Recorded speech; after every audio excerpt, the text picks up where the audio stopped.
Hello again, and welcome to If I Can, You Can. I am Deborah Philbert, your host today, and I want to thank all our Facebook friends and family and people around the world who has been tuning into us every week.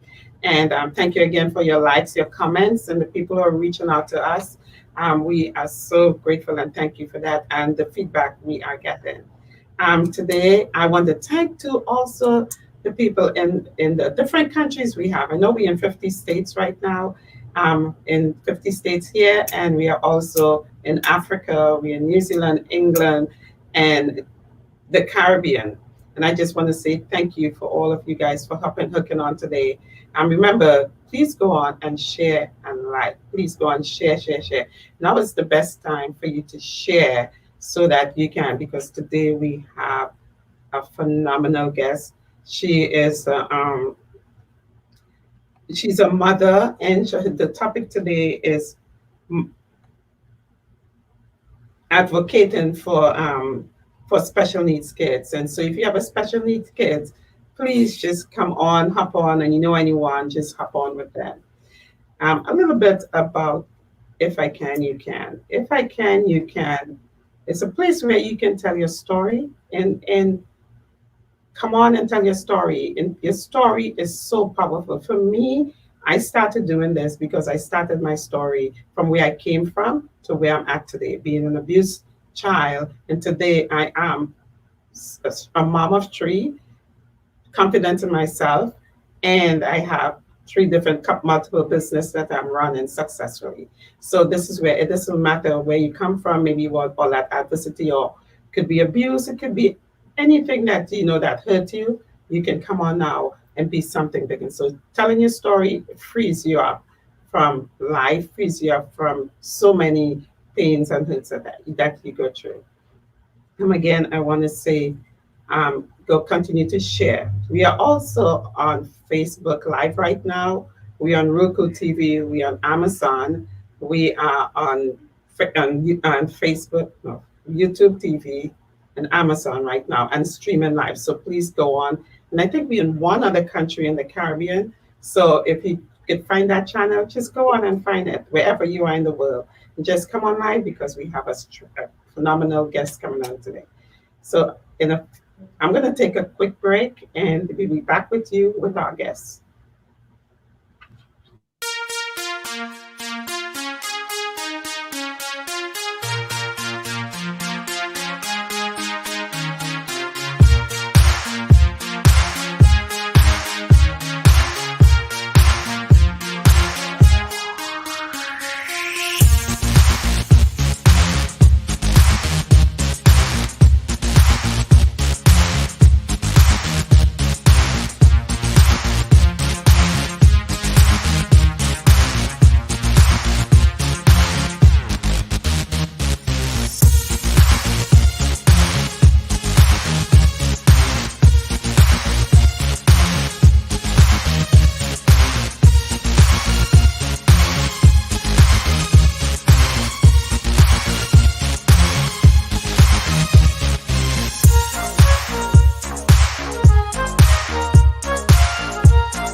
Hello, welcome back. And today we have Teresa Wright Johnson, and she is an entrepreneur, a mommy, and family advocate who was advocate for, for several years. Teresa has helped women and children and families develop sound systems and for education and economic success.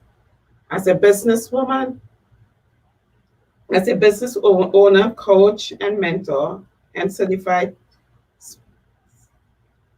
and certified specialist, Teresa has helped thousands of people throughout the world.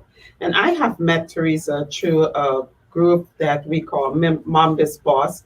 She was invited, one of my friend, it was so funny that Teresa invited one of my friends to one of my businesses, and my friend recommended me to go on to talk about our business with Teresa.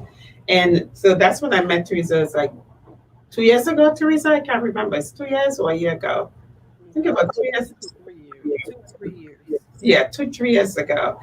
And I have, she's a person you can go to, you can talk to. I love how Teresa makes you feel comfortable when you get into her space. And so today I'm going to ask Teresa, Teresa, one of the things, and I want to say thank you for coming on. Thank you for taking this opportunity to share your story and share with the world what you do, especially advocating for special needs kids. And even about your mom biz boss, because I love mom biz boss. It's something where women could come in, and what this show is about is women helping women in business. So I commend you for doing that. And so one of the things we do is ask people to tell a little bit about themselves. It's like telling your story. So I put it out for you now. Can you just share with our audience a little bit about you and a little bit about your story? So I love the title of this story, and thank you for having me as well, Deborah. The title of this show, "If I Can, You Can," because I believe that I consider myself a live life expert. I think that we learn through our life and the things that we go through in our life, such as different struggles and strengths. And so I am I can, you can, we can, survivor and thriver. So I am truly like that life coach and business coach. That's great, but all of that comes from lived experience. I've always wanted to be, since I was a child, a mother and a business owner. And so I merged the two and created my organization, MOM Biz Boss. But I'm also a victor of domestic violence. I'm a woman that has birthed 4 children, and I have one living biological child. I'm a woman that has been married and divorced. I'm a woman that has experienced things such as depression and family members that have had mental health challenges and friends. I'm a woman that understands poverty and having. So I really think your lived experience helps you. For me, I believe you can take your lived experience, help you to better yourself. And in turn, for me, I've decided to help other people as well because your lived experience is so worthy. And so that's a little bit about me. Currently a mom of 2 teenagers at home and a wife. And those are my first jobs. Well, actually, my first job is me and then all them. And that's who I am. I'm Teresa. Teresa, right? And that's so good. And to talk about domestic violence, and that's one of the thing I realize of now since I started this show and people talking, it's about that domestic violence. And I knew I had a little bit of that. That's why I run. That's why I left my marriage.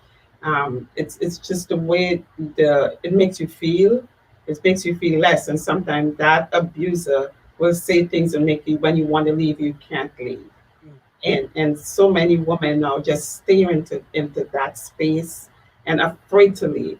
And being a domestic survivor, I never really went to counseling for that because I worked on myself and I knew I had to run.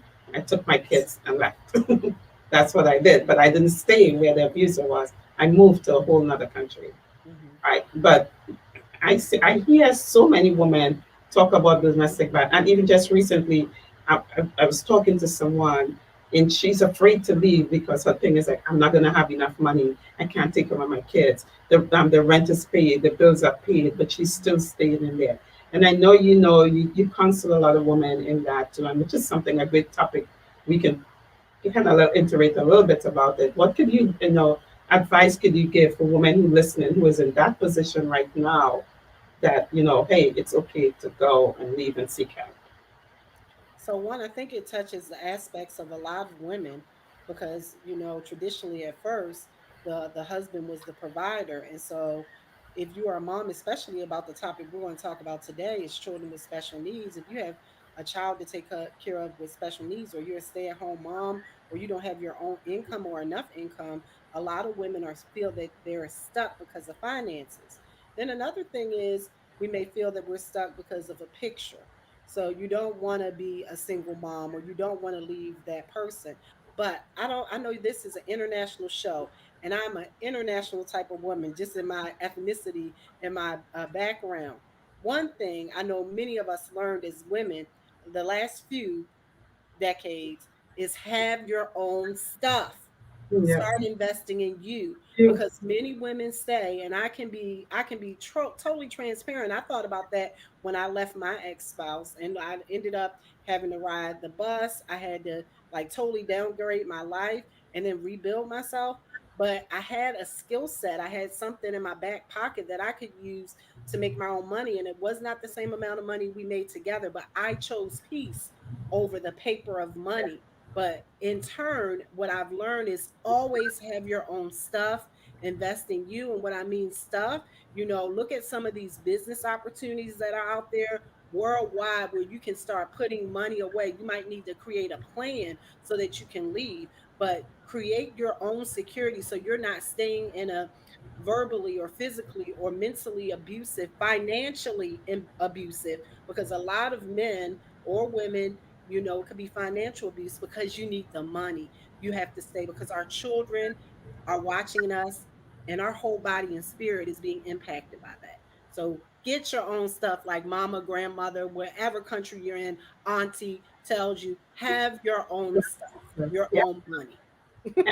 And that's so true because I had a great job and I had everything, but just that mental, that physical, and I just decided, okay, what could I love traveling. So what can I do? I'm like, I'm not going back. I'm not going back. And even when I got here, it wasn't easy. It wasn't easy. You still, as you say, get your stuff. It's like I had to live with family. I had to do certain things that coming from where you from to when you had nothing. But today, look where I'm at. That's when I look at it. Look where I'm at because I did stuff that I wasn't comfortable for me. It wasn't comfortable, and I say I went to be a nanny, and that was something uncomfortable for me because that's not where I came from. But that's when I say, even though you get out there and you want to leave, just you can get something as just to provide for your kids, and that's what I did, providing for our kids. And we come to kids, but and sometimes with that kids too, mentally your kids, if you stay in that mentally for your kids, they go on and do the same because they feel that's okay to stay in mommy and daddy fights or mommy and daddy or daddy do this and that's okay. And it goes on to that in your kids. And I know our topic here today is nurturing, advocating for special needs kids. And these kids come like they be special needs too. What would what's your point, your take on that? It's My take on two things that you just said. I agree with you because you and I have something in common. I ended up starting a special needs daycare.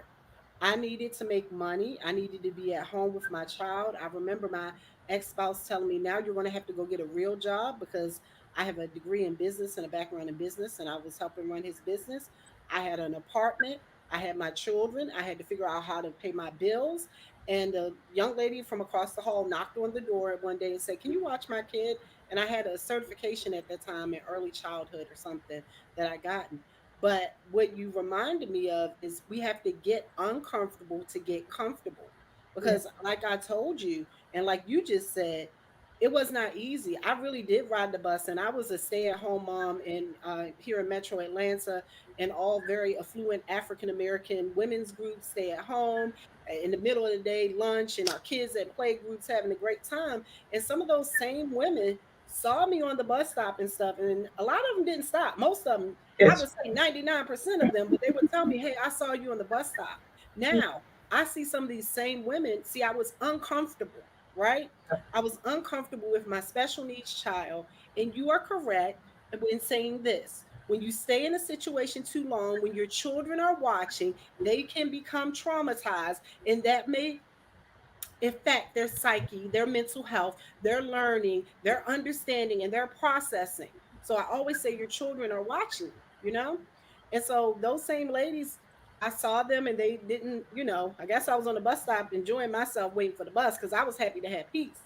Yeah. But some of these same ladies now, as a national speaker and trainer, I could be somewhere and some ladies I see, they'll say, I wish I did what you did. But see, they were worried about that picture and they're still stuck in their HELL, unfortunately, because they weren't willing to get uncomfortable, to get comfortable and just have peace. So, my take on that is what we put around our children psychologically, Yeah. mentally, and spiritually Yeah. is way more important than what we put around them financially because money can be made, remade, etc. And Yeah. especially when it comes to our special needs children, a lot of women feel like nobody else is going to be able to handle that or they can't work. But there's ways to make income. And yeah, I know you have is that making money out of the box, which is I love because you have so many different ways that they can make money. And women out there, when you think you can't make, I think one of the things I love when you said you did that shopping, um, Mystery shopping. mystery shopping, right? And Hmm. some people would think that's beneath them and you're not going. But I love when you told me that story. And I never thought about mystery shopping and all the other stuff that you did just to make money. And you would sit home and say you can't. So even though if you're in that, for me thinking now, even though you're in that situation, when your husband go out and go mystery shopping, go out and do something that you can start stacking your money to leave. you know and some people don't think about that. They're so afraid to do it. But they would think it's beneath them in truth. But mystery shopping is not beneath them. Or taking somebody's child to take care of them and getting $5 or $10. It's still nothing because I worked in New York and people looked at you as a nanny as like, oh, you are that low class person, Hmm. right? You are that person, or you're doing. So they look down at you. But in the end, that still took care of my kids. That still paid for my daughter college, Hmm. right? And so that's what it is that. And thank you for saying that because I think we have women out there and men too. Because it's not only women. I realize Hmm. that abuse. It have men who stay in that situation because they can't do better. And so that's one of the things. And I know you have. I know I was looking at your bio. One of the things I like, and we really want to stay focused on the kids and Mom Biz Boss where you do. But if there's anything else that you want to talk about, you can, always in, interject and talk about it. But we talk. I know you have a nonprofit, and you can tell us a little bit about your daughter who died because that's always on my mind. Saria, Hmm. yeah. So that's why I'm into well, before my nonprofit, I had a daughter. One of my children, remember a few minutes ago, I said I started a inclusive daycare. Inclusive means that it was children with disabilities as well as so-called typical children. I know that when you have a child with a disability, whether it be a mental health challenge or a physical disability, it's very hard sometimes to work, right? And or find childcare for your children. So this was a benefit from for me when I started thinking about how was I going to make money and take care of my child with disabilities. So I had a daughter. Her name was Zaria, and she unfortunately had various disabilities. And before she passed away, I started training and learning a lot about special needs advocacy to help her and to help myself and my family. But in particular, the more I learned, I realized women of color were not represented as much as other people that were there learning about special needs. And my daughter, unfortunately, at some point, at 7 years old, she had a seizure at school and they didn't realize she was having a seizure and she passed away. And so now I have a nonprofit called Zaria Song. It's in honor of her, and we focus on advocacy and supports for parents that have children with various special needs, whether it is mental health, physical, or cognitive disabilities. And we have workshops, support groups every month. We provide funding. I provide funding, very small funding at this time, because we have very limited mini grants. But even for women that have domestic violence, we a few months ago, along with my organization, MOM Biz Boss, helped a mom, a lady that was experiencing domestic violence that was living on the streets. And we, of course, put her in a hotel, but we also help with food and training, all those sorts of things. So when I said I had a child with special needs, it made it even harder to leave that situation. But at the same time, when you're a parent that has a child with a special need, it's a whole different kind of community and a whole different kind of understanding. Because with my daughter, if I would have had a regular job and the few times that I did get called off, I might be out speaking and they calling me and saying, "Hey, you got to pick Zaria up. She's having a seizure." Well, jobs and companies aren't going to stand for that. They're gonna be like, "Well, that's your problem." Most of them, they're not compassionate. Luckily for me, I started finding organizations that I work with that specialized in parent training and education for mental health or special needs, developmental disabilities. And so it was more supportive of me, but that's one of the reasons I learned how to make money from home, because I could take my children with me. They could be in my daycare. I could watch them and I could make money. And I realized I meet more and more women, even in the work that I do today. They're saying, I can't keep a full time job because my child is having meltdowns, mental health at school, or had a seizure, or got sick, or is at home too much because they're sick, or they have anxiety. So I kind of blended all those things in as I've learned more and more about developmental disabilities and mental health.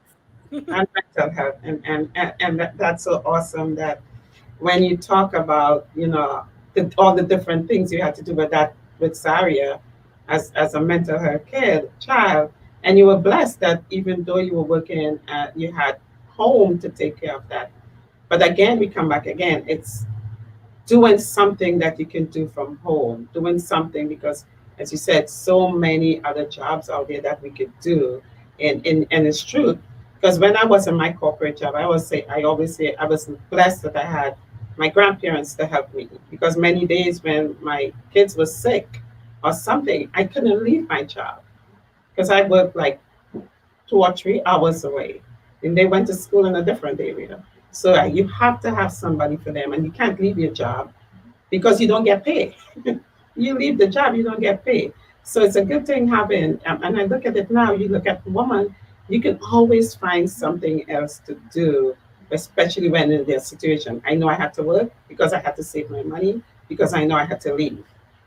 But then again, it stopped. And so that's again showing us where women stay into that relationship or men stay into that relationship.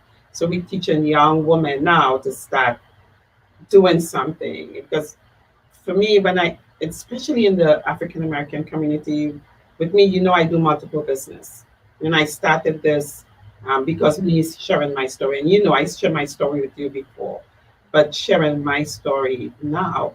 And when you talk to them, and it's like, oh no, I have to have this status, or I have to have this, but not coming to say, hey, I'm going to do what you're doing, or I'm going to do this so I can spend more time with my kids.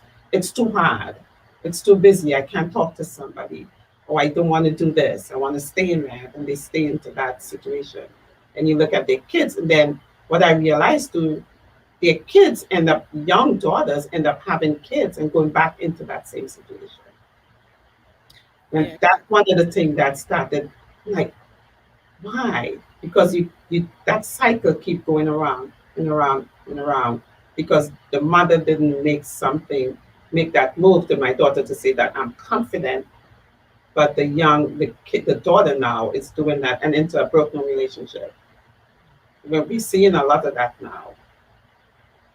And it might not just be relationships, it might be the same thing you just said about them not, individuals sometimes not wanting to take the risk, or again being uncomfortable to get comfortable, because if you want more you have to do more. So Yes. if you want the same thing, I guess you're going to stay in the same thing. So people don't think like that. Sometimes it's hard to think like that because we're creatures of habit, right? And Right. so if I say, even with my apartment, when I moved out with my from my ex-husband, I remember inviting one of my friends over, and she was walking around my little apartment like, "So you like this? You okay with this?" I said, "Yeah, I'm good with it. Because I got peace, Mhm. right?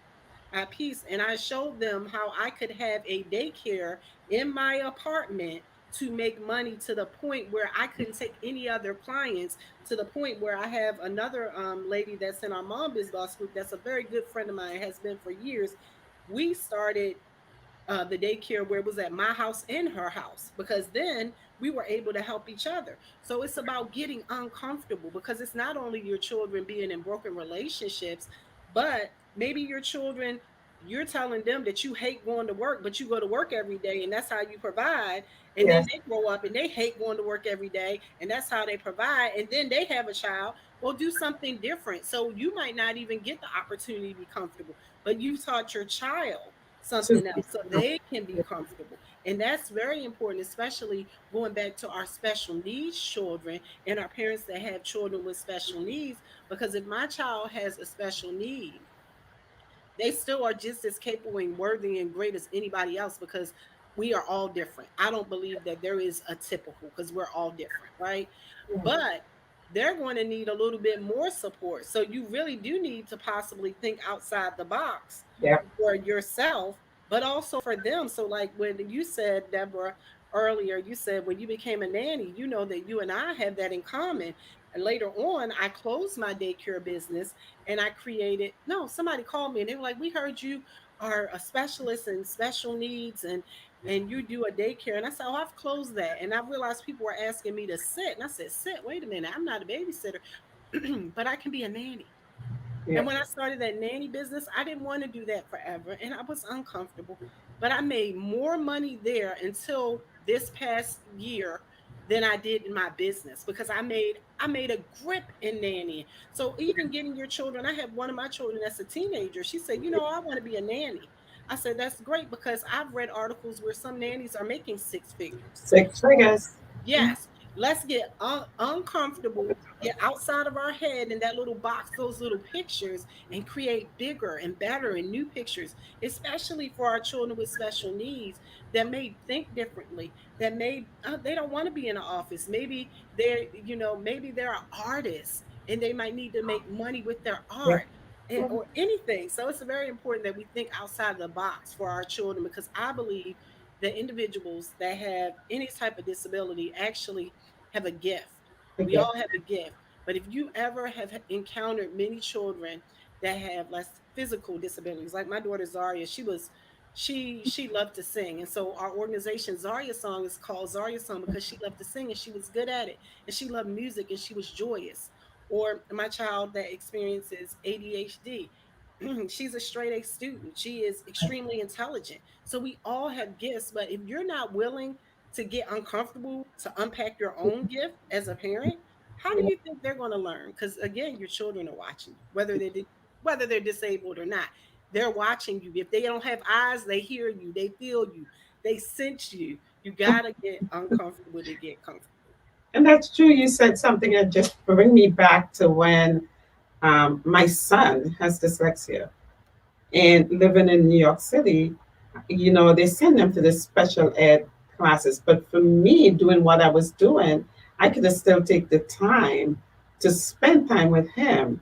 So his sister, his older sister, was always smarter. So she was always to the top of the class. He came in and they started just passing him all his grades they're giving him. So one day I decided to read with him because I love reading to my kids. I was saying, read with him. And by reading, I'm like, you can't read, because I'm always reading to them. But this time I said, you read to mommy. And he was fumbling. I said, but how come your teacher gave you A? How you pass all your classes? And when I realized and I started going to the school system, these kids, they put them into the special class and then that's where they get into trouble. That's where they fight because nobody is taking that time to say, okay, what's going on with these kids? So I, as a mom, that's why I say being a nanny is not bad because then when I realized I could have take that time off for that morning and go in the classroom with other moms. And because when we found out it's a black African American young man, right? You push him through that system, where he's gonna go to? Out there. So I started to advocate for my son in that way. I found like five other kids. Same thing was happening. Sit in the morning, have each parents read to a different child. I wouldn't read to my son, right? I make sure that they read to another parent. And then I took him for testing, but I didn't use the system. Because if I used the system, they was going to put him into a special ed class. I didn't use the system, and I found the system where when I got him tested, I realized he had dyslexia. He doesn't process stuff. You have to give them bits, not 10, not a whole chapter, bits. That's how he processes stuff. And to this day, he is one of the smartest kids I could think. Like I would say, do this for me. He researched it. He did his driver's license without even going to did everything. So you're saying it's true because we have to really take time, with these kids, and no matter what, being a nanny helped me to have my son be successful today. If I had a regular job, I would not have recognized that. Would not recognize that he had dyslexia. And I know another young child, he was on my show, businessman, he has dyslexia. But they start their own business. And I think starting at the early age, as you said before, they have a disability or they can't think, but they still have that, what I would call it, not niche, but that gift.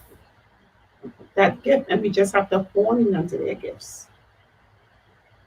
Their gift or their talent. You decide to look at them and see what their gift or their talent is, and then let them build that naturally. That has a child with special needs or a typical child, right?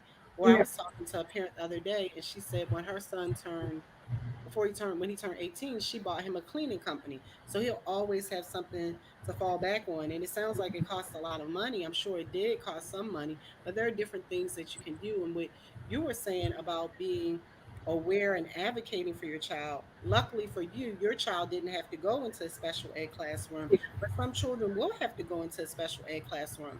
But guess who their first advocate is? I'm a certified special needs advocate. I do individual education plans and 504s and help families through Zaria Song. I forgot to tell you guys that part because I Oh, don't do okay. that as much anymore. I kind of contract that out, but I have some families now. One of my clients right now is from Iraq. And so the difference of translating, I always have to make sure she has a translator. And in the meeting, I remind them, can you translate that? Have them translate that for her. But one of the things I remind her of too, you know what's best for your child, right? It's the Right. same for me. But we have to learn what the laws are and what your rights are wherever you are in the world for your child and realize that you are their first spokesperson. But Yes. when you step away, if your child is able to talk or advocate for themselves, they then become their own advocate. But they learn again because they're watching you. And if you do nothing for them and you don't advocate for them, they won't know how to advocate for themselves. And I've seen it because I have my own children. I have a child that is a what is her title because she's a teenager and I am only able to say what she allows me because it is her life. That's So she is a ADHD age. motivational teen speaker. Wow. And she knows how to advocate for herself because she has watched me advocate for her. And then I'm sitting in meetings now and she'll tell them what, she needs. And then she'll remind me, I don't need all this, whatever you're talking about. But if she never saw it, she wouldn't know it was there. And so I always tell families, mothers, fathers, go find your tribe. You're on social media now. If you're in a country or you're in a place or a space that there are no other parents that have a child with ADHD or autism or cerebral palsy, go online and find a support group. Yeah. Find your tribe because the more people you find like yourself, the more supports and resources you will find to better support you and at the end support your child because as they grow up, you may not always be there for them. So that's my main thing about advocating. You're their first advocate, Mhm. then you're teaching them to advocate, and you always have to find your tribe. And that's the same, even if you're a woman or a man right now experiencing domestic violence, what we talked about earlier, find your tribe, those people that have overcome that so that you can see that or that are in the middle of it so you can be a part of it so that you can learn from it so that you have people that understand what you're going through and vice versa. In that street. And one thing I'm happy we have MOM Biz Boss, or we have other groups, like even your church, in your church group, that you find somebody to talk to. For me, and as I tell people, it took me 40 something years to talk about my abuse. It's like running from negative friendship, relationships, and into abusive marriage. But the first time I was able to speak about it is somebody in a car after listening to somebody else talk about their abuse. I end up meeting, and today she's like that mom to me. I can just call her anytime if I feel down, high, low, and talk to her. And that helped me to be who I am today. All what I do today, it's because I let it out to her. And she's like, oh, it's okay. And then you realize that she too had, a marriage was ups and downs. I don't think it has abuse, but verbally, not mentally. But that helped me. So I like what you said, find somebody or find an organization, find a group or find something to help you. And I am so happy that I did that now. Even though I still started to be still introvert a little, but now I notice I'm coming out since I started talking about it more. But been talking about it more to open up the door for you to find more women and more groups that you can go into, which is phenomenal. And thank you, Teresa, for all these great nuggets. And I hope out there, our audience, that you are taking these nuggets. If you are a woman or a man or a young youth or even teenagers now are going through abuse, but they're the significant others, please take note and just reach out to someone. Reach out. And Teresa has a nonprofit with helping even younger kids and moms too. Just reach out. Okay, just reach out because that will help you too. And we say we get out of our comfort zone, reach out to somebody, which I think. So we're going to take a quick commercial break and we're going to be right back with you.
Okay, welcome back to our audience. Again, today we are talking with Ms. Teresa Wright Johnson, and she is a award business woman. And I knew she just wrote not a book, but you had an award just recently that we think. And she's a social entrepreneur, mommy, and family advocate. And she is the owner of MOM Biz Boss.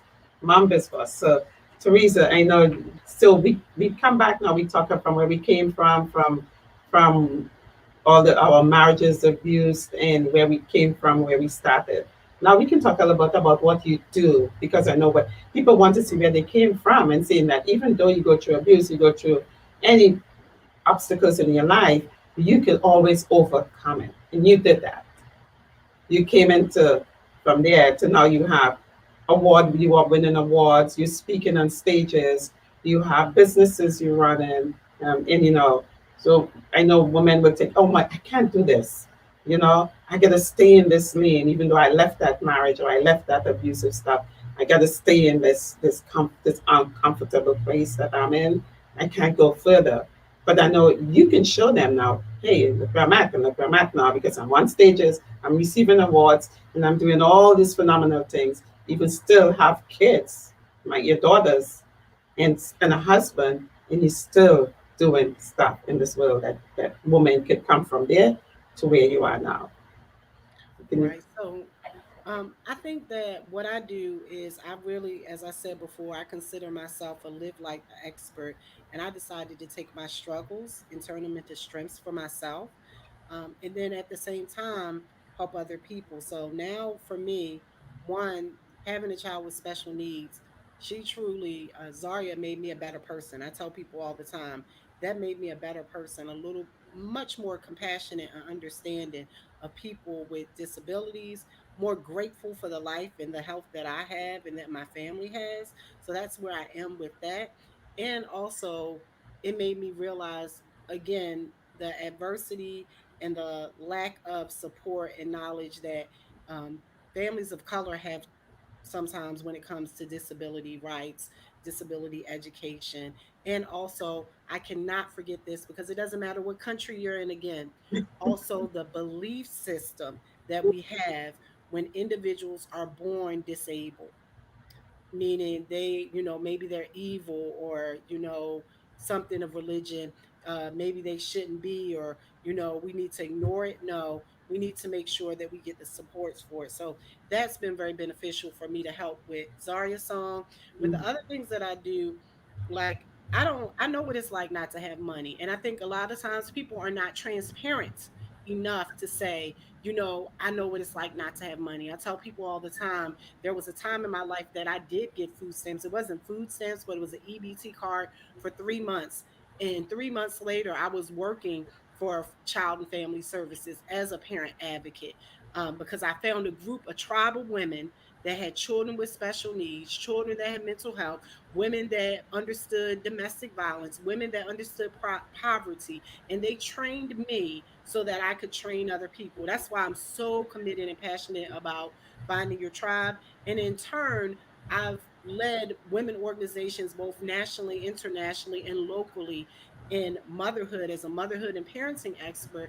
And then one day, I was talking to one of my mentors, and she was telling me, she kept telling me we were going to do something with mompreneurs or whatever. And I was like, yeah, I'll do it. And I've done some stuff for her and other women for motherhood.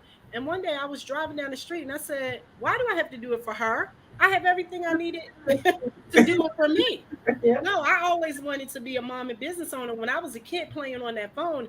And I said, you know what? You're going to start and you're going to decide that you can do it. Just like when you had that daycare and you were getting that EBT card and you said, you know what? I'm going to start a daycare and then I'm going to start working at DFACS as DFACS is Child and Family Services, as a parent educator or a parent specialist or a family specialist.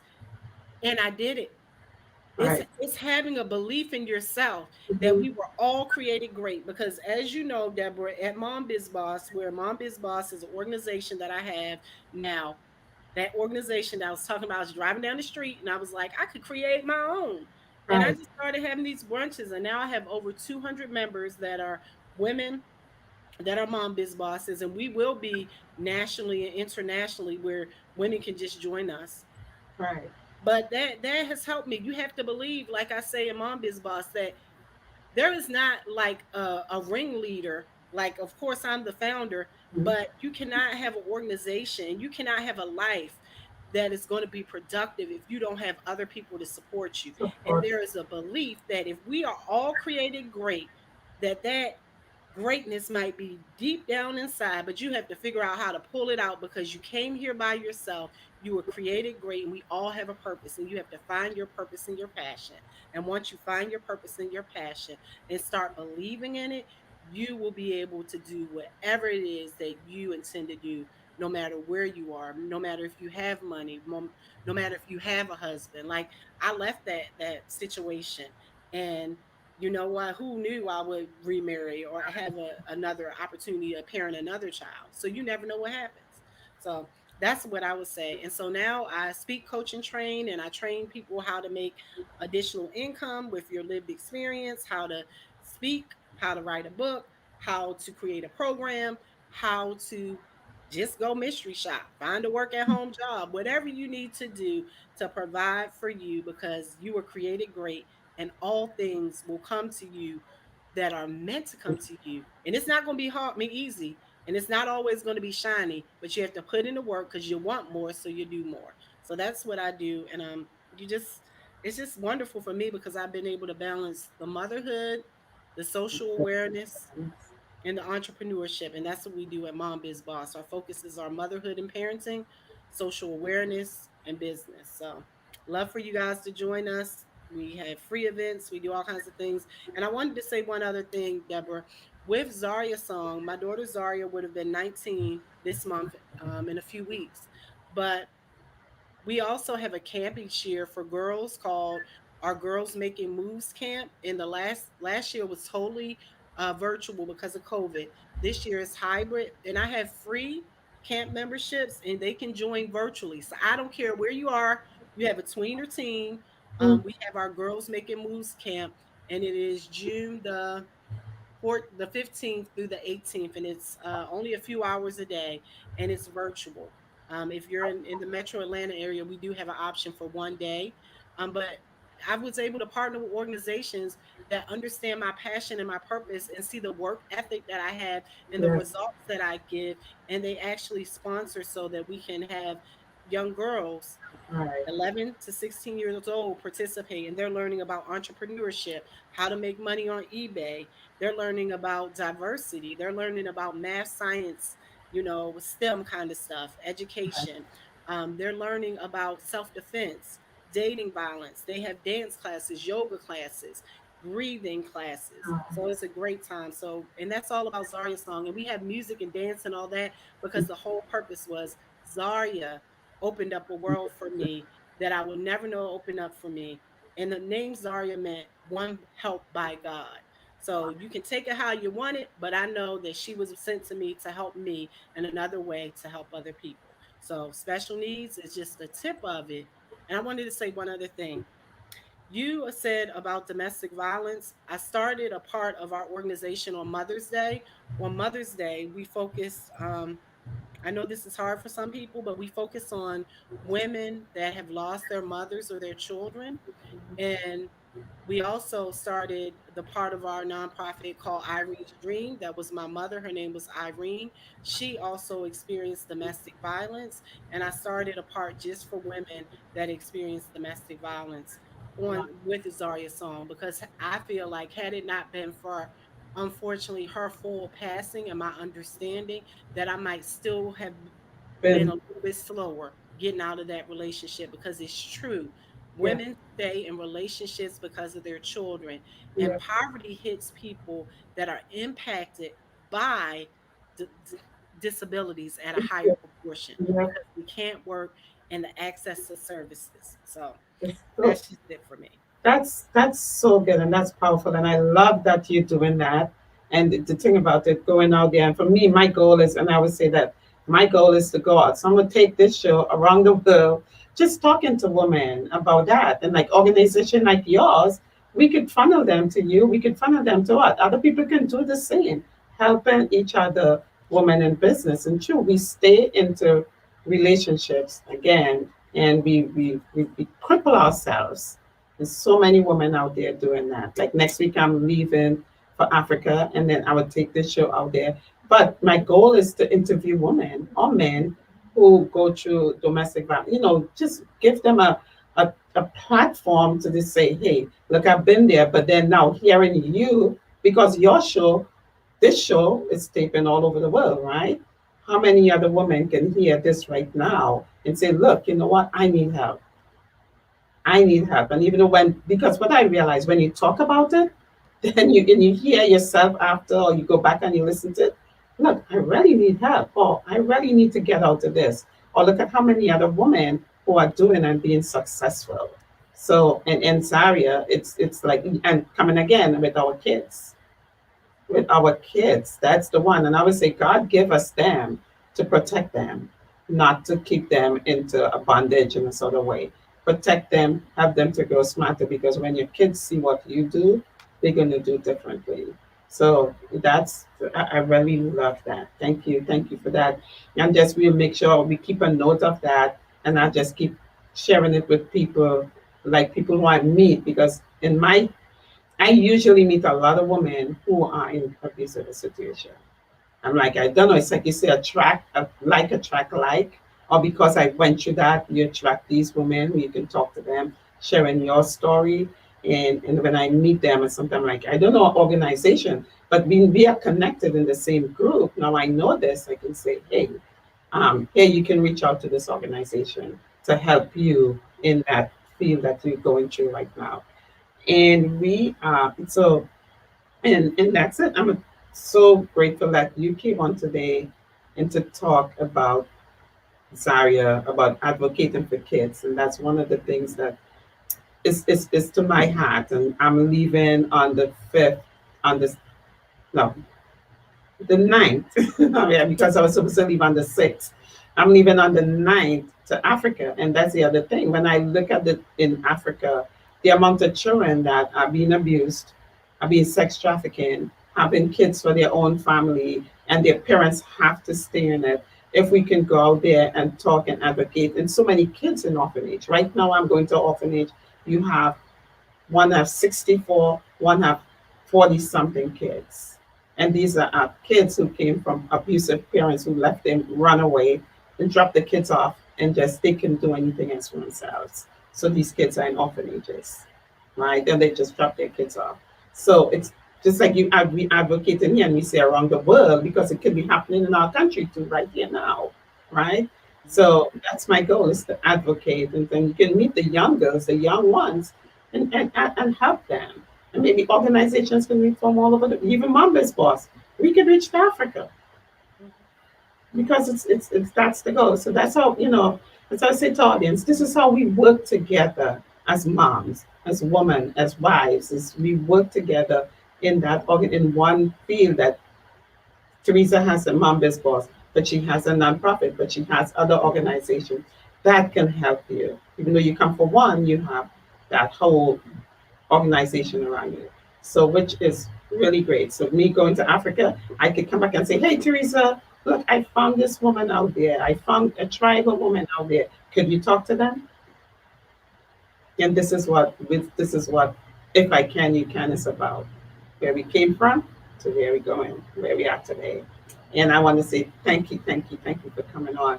And I always like to say you can leave a last word with the audience because the women out there, the men out there, the young women who coming up, about what we just spoke about, and just give them information how they can find you, where they can find you on Facebook, on your website, and just that's what.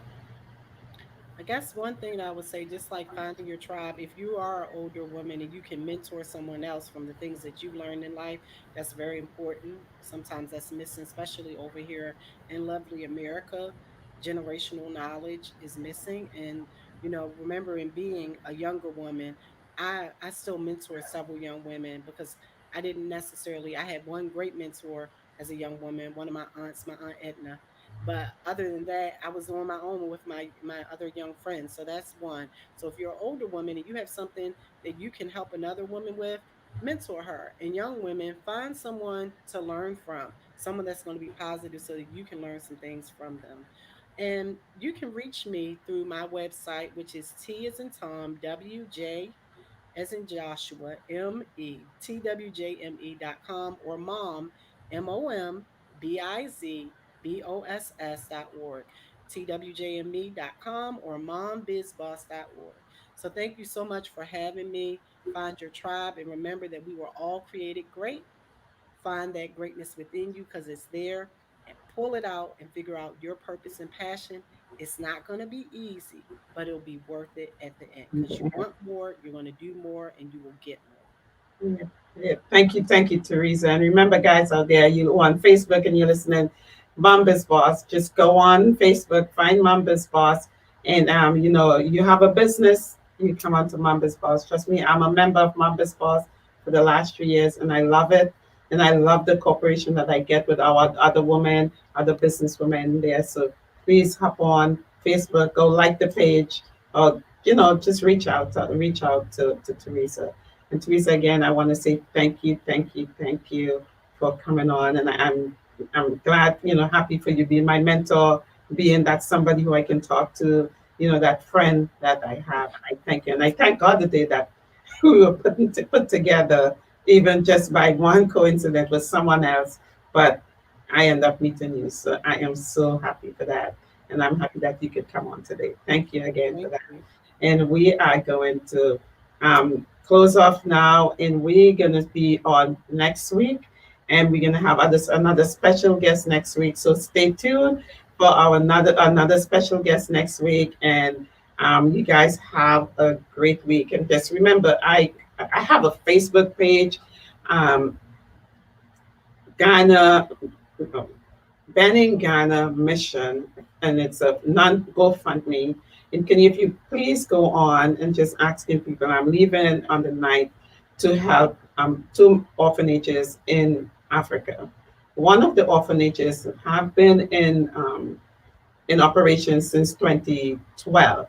The thing about that one is that the orphanage is not registered, and they scrape around just to get money to have these kids pay for school, have to get food, have to get books. And so that's one of the great things that is. So when I'm going there, maybe I'll send little snippets of what I'm doing with them. But I want you to go onto our GoFundMe page, the Penning Ghana Mission, and just donate, even if it's $1 or $2 or $5. Just donating to help us to help these orphanages, because they are kids and they are the future, and their parents couldn't do much for them, or their parents has died. So just please go on and like the page on Facebook, and go on and donate something to help this kid. We have a goal that we want to meet, and please help us meet that goal. We also have another another orphanage in Ghana. So one is in Benin, one is in Ghana. I'll be going to the boat within the next month. So please, when I'm going there, I'm going to make sure I give you snippets. I give you little stuff about what's going on with these kids, showing you interviews with these kids. So I would love you just go on and donate. I will greatly appreciate that, and the kids will appreciate it. So we say we gotta love one another, and we are all one in Christ. So just please donate whatever you have to help these kids in Ghana and Benin. And again, thank you guys. See you guys next week with our special guest. And goodbye.